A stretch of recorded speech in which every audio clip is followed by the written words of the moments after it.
Salut à tous, c'est le Corbeau détendu. Aujourd'hui, nous allons démanteler une illusion persistante et coûteuse pour l'homme moderne.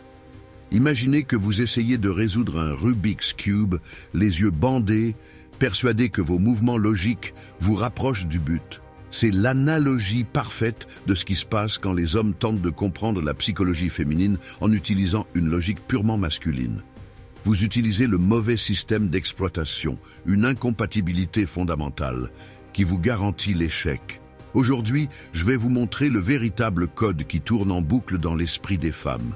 Non pas la version idéalisée qu'elles vous racontent, pas le conte de fées romancé que la société aime perpétuer, mais l'algorithme brutal, l'algorithme non filtré, qui pilote chaque décision, chaque petit test et chaque manipulation dans la sphère relationnelle. Et voici l'avertissement solennel. Une fois que vous l'aurez vu, vous ne pourrez plus l'ignorer. Une fois que vous aurez compris comment le cerveau féminin traite réellement la réalité relationnelle, chaque interaction passée que vous avez eue prendra soudainement un sens terrifiant mais parfaitement logique. Laissez-moi commencer par la vérité la plus dévastatrice et celle que la plupart des hommes refusent d'accepter par conditionnement social. Les femmes ne pensent pas comme vous. Ce n'est pas une question d'intelligence ou de capacité. C'est parce que tout leur système d'exploitation psychologique a été affiné par l'évolution dans un but complètement différent du vôtre. Pendant que les hommes ont évolué pour résoudre des problèmes, chasser, construire des structures et protéger le clan, les femmes ont évolué pour extraire des ressources, assurer leur survie par la manipulation sociale et le contrôle indirect, sans avoir à s'appuyer sur la force physique brute. Ceci n'est pas du sexisme, mais une simple application de la psychologie évolutionniste à la sélection du partenaire et à la survie de la progéniture. Et prétendre que ce n'est pas vrai est la raison fondamentale pour laquelle vous continuez à perdre un jeu relationnel dont vous ne connaissez même pas les règles. Je l'ai vu d'innombrables fois dans mon travail. Un homme vient me voir confus, brisé et demande « Je lui ai donné tout ce qu'elle voulait. Je l'ai mise sur un piédestal. Pourquoi, après tout cela, est-elle partie ?» Mon frère, la réponse est simple et cruelle. C'est exactement pour ça qu'elle est partie. Parce qu'au moment où vous lui avez tout donné, vous êtes devenu sans valeur. Vous êtes devenu un territoire conquis, une énigme résolue. Le jeu était terminé. Les femmes ne restent pas là où le jeu est terminé. Elles ont besoin d'un défi constant, d'une stimulation constante, d'une preuve constante que vous valez l'investissement biologique. Au moment où vous cessez d'être un défi, vous cessez d'exister en tant qu'homme désirable à ses yeux. Regardez l'activité cérébrale pendant les conflits, c'est révélateur. Les hommes activent leur centre de résolution de problèmes, cherchant la solution présente. Les femmes activent massivement leur centre émotionnel et de mémoire. Vous êtes là essayant de réparer le robinet qui fuit. Elle repasse chaque fois que vous avez oublié de l'appeler, chaque anniversaire manqué, chaque moment où vous l'avez fait se sentir moins que parfaite. Vous êtes dans le présent.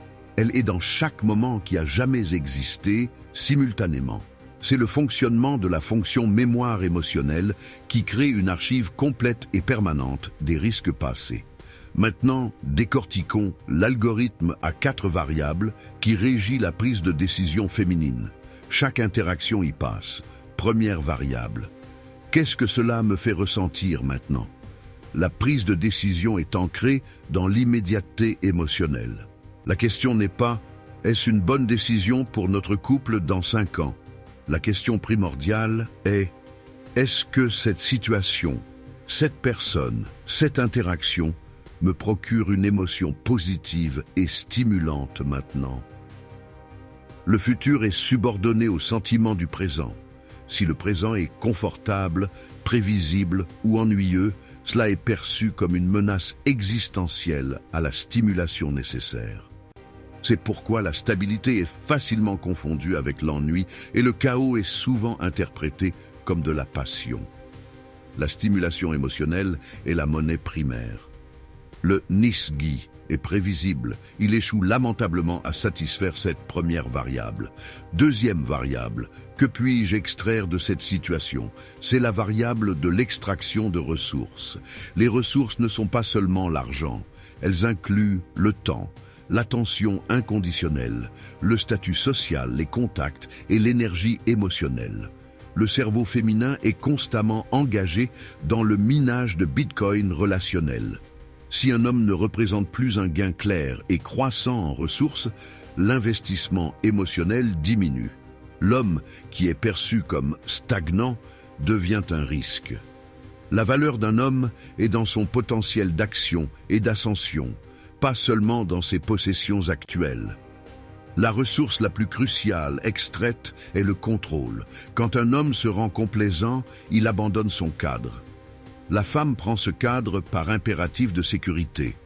Mais lorsqu'elle prend le contrôle, elle perd le respect, car il a prouvé qu'il n'était pas assez fort pour maintenir le cadre. Troisième variable. Comment cela affecte-t-il ma position par rapport aux autres femmes?